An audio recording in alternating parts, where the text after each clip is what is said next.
primeira vez, a pesquisa Retratos da Leitura no Brasil declarou que a maioria dos brasileiros se considera como não leitores. Esse vídeo é a voz da Letícia, que fez produção editorial e que quer levantar aqui uma questão.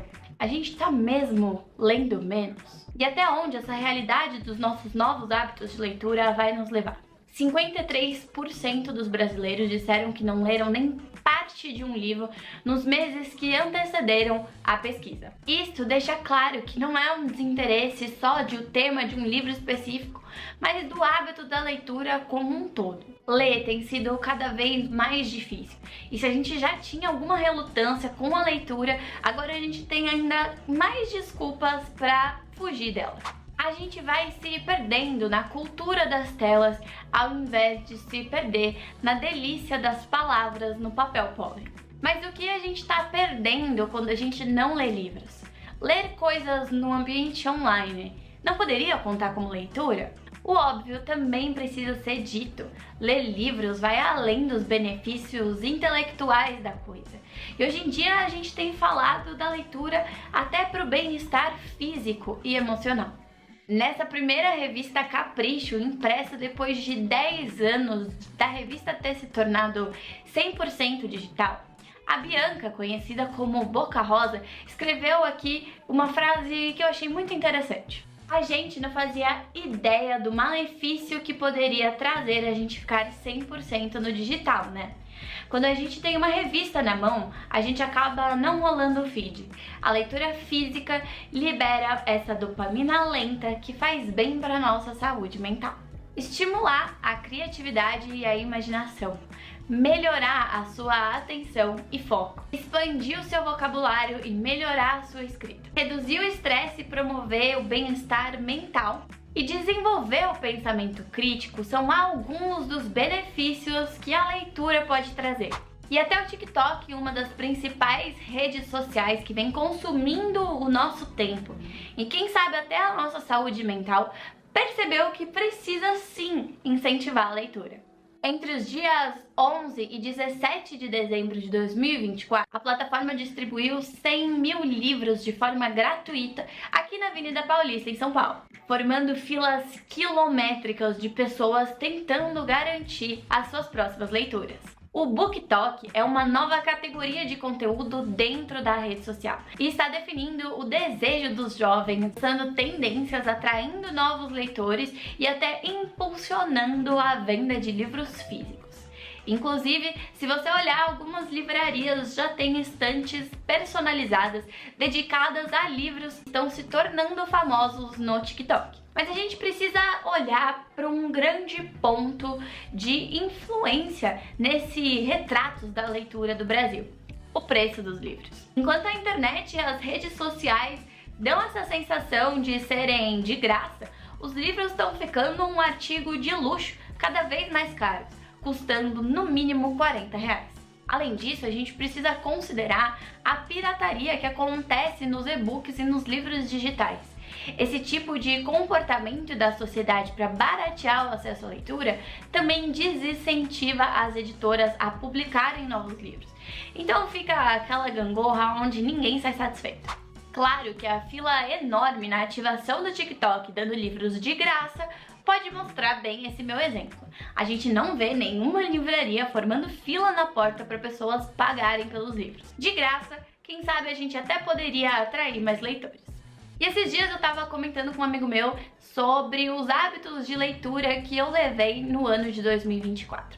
E pra minha surpresa, eu li 8 livros no ano inteiro. E isso pra mim é muito doido se você pensar que tem um vídeo aqui no meu canal onde em um ano de 2019 eu terminei 27 livros. Eu vou deixar esse vídeo aqui em cima para você assistir se você quiser algumas recomendações de livros legais. Em 2019 eu estava começando a minha faculdade de produção editorial, então era eu e um sonho, além de um trajeto de 2 horas de ônibus, que realmente fazia com que eu tivesse muito tempo livre para fazer essas leituras.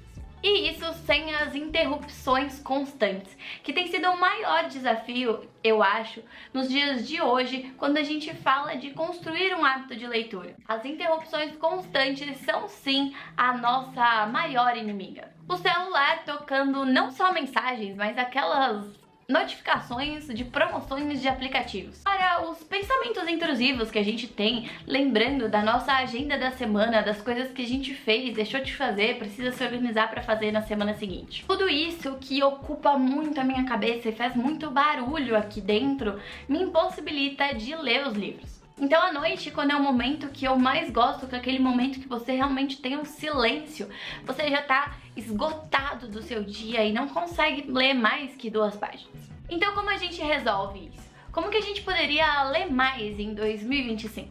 Acho que o primeiro passo é a gente estabelecer metas realistas de leitura. Eu não vou ler em 2025 27 livros como eu li em 2019. Eu preciso aproximar a minha meta a uma coisa mais realista, mais próxima do que eu tenho feito. Então, ao invés de ler 8 livros, que tal a gente se comprometer a ler 1 livro por mês? Outra coisa que a gente precisa pensar como adequar para conseguir ler mais livros é a nossa rotina. Se você também percebeu que não funciona para você ler à noite porque você tá cansado, talvez a gente precisa mudar o horário dessa leitura.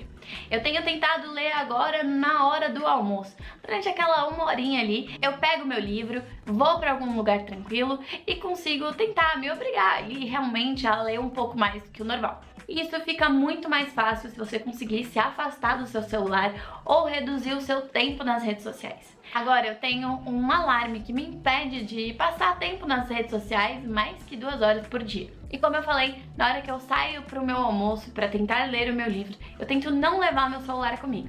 Assim, eu fico livre das interrupções dele. Outra dica é sempre ter um livro ou seu Kindle em mãos para todos os lugares que você vai. Às vezes, de fato, eles só vão passear pela cidade, mas em raros momentos que a gente acaba ficando ali numa fila de espera ou até mesmo no trânsito, a gente pode trocar o celular pelo livro. Fora isso, para 2025 eu também resolvi entrar num clube do livro. O clube Mente em Movimento, que eu descobri usando o Threads, tem a proposta de incentivar leituras dentro do ambiente do desenvolvimento pessoal. Eu vou deixar o Instagram do Clube do Livro aqui embaixo na descrição, caso você tenha interesse de acessar. Eles também têm um grupo no WhatsApp onde vão acontecer as discussões. Além de ter a oportunidade de conhecer gente nova no Clube do Livro, com os mesmos interesses que os meus, ou no caso, os seus também, o Clube do Livro ajuda você a ter um compromisso público com outras pessoas de que você vai fazer aquela leitura. Não é mais só você com a sua própria meta, mas você e um grupo de pessoas que também estão desafiadas a cumprir aquele protocolo. Se você não quiser entrar num clube do livro com muitas pessoas, você pode encontrar amigos de leitura. Aquelas 2 pessoas que são mais próximas de você e podem ter interesse de ler os mesmos livros, ou até livros diferentes, mas fazendo uma competição de páginas, talvez. E aí juntos vocês podem se incentivar e dar aquele check na leitura todos os dias. Vamos mudar o retrato da leitura do Brasil em 2025? Eu te convido a entrar nesse debate comigo, me dar a sua opinião e, claro, ler livros juntos. Aproveita e deixa aqui nos comentários uma sugestão de livro que você leu e gostou, ou de um livro que você se compromete a ler em 2025 e me contar como que foi o final. A gente se vê no próximo capítulo.